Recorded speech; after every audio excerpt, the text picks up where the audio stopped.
Sigamos. Quiero decirle que mi decisión de continuar al frente de la presidencia del gobierno es más firme que nunca. En realidad tan firme como siempre. Jamás hubo el más mínimo atisbo de duda para dejar la presidencia del gobierno, porque la presidencia del gobierno es su prioridad. Más bien el poder es su prioridad. Si pudiese tener más poder fuera de la presidencia del gobierno, pues tal vez se plantearía cambiar. Pero de momento es su absoluta prioridad. Que la tarea que tiene el gobierno de coalición progresista es más necesaria que nunca. Nuestro horizonte permanece inalterable: consolidar la pujanza del crecimiento económico y la creación de empleo, como hoy acabamos de conocer, redistribuir los frutos de ese crecimiento entre la clase media y los trabajadores para luchar contra la mayor de las injusticias, que es la desigualdad, regenerar la vida democrática reivindicando el juego limpio por encima del fango que algunos pretenden esparcir, avanzar en derechos y en libertades sin dar un paso atrás y contribuir a la paz en el mundo con especial atención a Ucrania y Palestina. Se ha olvidado de un objetivo de este gobierno de coalición, el objetivo por el que supuestamente nació el gobierno socialista a raíz de la moción de censura de 2018, que es el de luchar y erradicar la corrupción de las administraciones públicas. ¿A qué se deberá semejante olvido? Pero hay más. Estos próximos días, usted será testigo de una cuidada coreografía diseñada por la coalición ultraderechista para intentar condicionar las elecciones y debilitar al gobierno. Esta carta no debe de formar parte de esa coreografía propagandística para intentar condicionar las elecciones y reforzar al gobierno.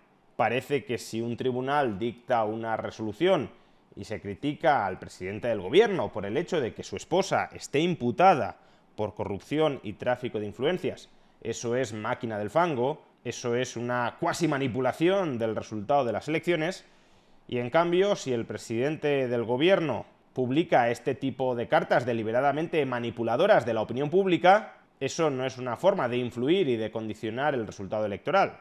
Pero hay más. Begoña y yo sabemos perfectamente por qué la atacan. Ninguno de los dos somos ingenuos. Lo hacen porque es mi pareja.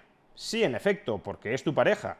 Porque la esposa del presidente del gobierno no debería ir firmando cartas de recomendación a empresas y a empresarios que se presentan a concursos públicos y que utilizan esas cartas de recomendación como avales para esos concursos públicos que dependen en última instancia del gobierno.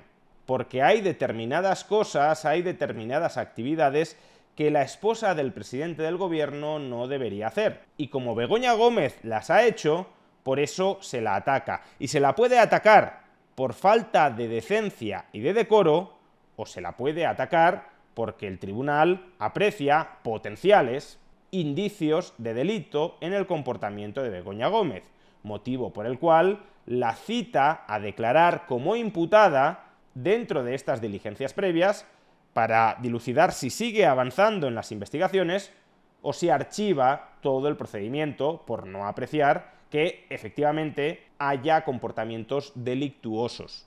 Ella es una mujer trabajadora y honesta que reivindica su derecho a trabajar sin renunciar a ello por las responsabilidades de su marido. Y debería tener derecho a trabajar, por supuesto, pero sin entrar en conflicto de intereses con el ámbito de competencias, con el ámbito de poder, que es enorme, de su marido. Derecho que yo defiendo en mi vida familiar y por el que trabajo como presidente del Gobierno de España para garantizar que hombres y mujeres tengamos las mismas oportunidades y los mismos derechos. Y efectivamente, si hubiese una mujer presidente del Gobierno de España, su marido tampoco debería comportarse como se ha comportado Begoña Gómez respecto al ámbito de poder y al ámbito de decisión de su cónyuge, de Pedro Sánchez. No es una cuestión de hombres y mujeres, es una cuestión de que la pareja, la esposa o el esposo de la persona que ocupe la presidencia del gobierno no debería poder hacer determinadas cosas. Aun cuando eso terminara siendo legal, sería igualmente poco decoroso y poco decente firmar cartas de recomendación a empresarios amigos en lo personal que se presentan a concursos públicos que tiene que resolver su marido. no es decente y no es decoroso, por mucho que esas cartas no hayan sido el elemento que haya inclinado la balanza para que esos empresarios amigos ganen el concurso público. Precisamente porque podrían serlo y porque puede ser muy complicado demostrarlo, esas cartas nunca deberían haberse llegado a firmar ni deberían haberse llegado a aportar dentro de la documentación que proporcionan esos empresarios afines para ganar el concurso público. Continuemos. Estos días leerá y escuchará usted mucho ruido, por ejemplo el de esta carta, y aún más furia en tabloides digitales nacidos para propagar bulos, en platós de tertulias televisivas y radiofónicas al servicio de amplificar esa desinformación. ¿Qué desinformación? Que Begoña Gómez está imputada, eso no es ninguna desinformación, eso es información. La desinformación es tratar de ocultar ese hecho, inventarse una máquina de fango para camuflar que la esposa del presidente del gobierno está imputada, que el hecho de estar imputada no equivale a ser culpable. Perfecto, de acuerdo, pero no ocultemos la imputación de Begoña Gómez y no descalifiquemos como máquina del fango a aquellos que se limitan a informar y a opinar del hecho, que desde luego es totalmente noticiable, de que la esposa del presidente del gobierno de España está imputada por los tribunales españoles. Y en tribunas donde se rasgarán las vestiduras el señor Feijóo y el señor Abascal, como se las rasgaba Pedro Sánchez cuando era jefe de la oposición y había cargos del Partido Popular que resultaban imputados, aun cuando no siempre terminaran siendo condenados. Ahí tenemos, por ejemplo, el caso del expresidente de la Generalidad Valenciana, Francisco Camps, que tras un vía crucis judicial de más de una década no ha sido condenado por ningún tribunal y tuvo que dimitir solamente por estar imputado. Y Pedro Sánchez pidió la dimisión de Francisco Camps por estar imputado. Eso era rasgarse las vestiduras bajo el influjo de la máquina del fango de la izquierda, que estaba contaminando día sí y día también las portadas de los tabloides como El País o de las tertulias radiofónicas como la cadena SER, acusando a Francisco Camps de algo que a lo mejor cometió, pero que los tribunales de justicia no han podido demostrar que cometió, y precisamente porque aquello que no puede demostrarse más allá de toda duda razonable no ha ocurrido a efectos penales, como le puede terminar sucediendo a Begoña Gómez, eso era lícito, eso era ejemplar, eso era válido, y en cambio cualquier atisbo de crítica, cualquier comentario crítico por la situación procesal de la esposa de Pedro Sánchez es máquina del fango. Todo mentira. Bueno, eso lo tendrán que decidir los tribunales. Pero bueno, de momento, efectivamente, Begoña Gómez es inocente, porque prevalece la presunción de inocencia. Un gran bulo, uno más, como el de Paco Camps, al que se sumó Pedro Sánchez. En lo que respecta a mí, no le quepa duda de que no me quebrarán, pues ya podría haber llegado a esa conclusión en la primera carta y nos podría haber ahorrado ese periodo de reflexión de 5 días donde supuestamente decía que estaba muy cerca de que le quebraran, y precisamente por eso tenía que reflexionar si seguía o no seguía. De nuevo, todo un espectáculo circense manipulador. Y dado que tratan de interferir en el resultado electoral del próximo 9 de junio, ¿cómo tratan de interferir? Comentando una resolución judicial que Pedro Sánchez considera que no debería haberse dictado porque existe un supuesto pacto de caballeros entre los tribunales y los partidos políticos para que no dicten resoluciones judiciales que perjudiquen las perspectivas electorales de un partido político antes de unos comicios. Entonces el que estaría intentando interferir en esas elecciones, secuestrando información y secuestrando resoluciones judiciales que deberían haberse producido antes de esos comicios, sería Pedro Sánchez, no Feijóo y Abascal, por comentar unas resoluciones judiciales que no han dictado ellos, sino que ha dictado un tribunal independiente al que Pedro Sánchez acusa de no esperarse hasta después de las elecciones para no perjudicar las perspectivas electorales del PSOE, imputando a su mujer por corrupción y tráfico de influencias.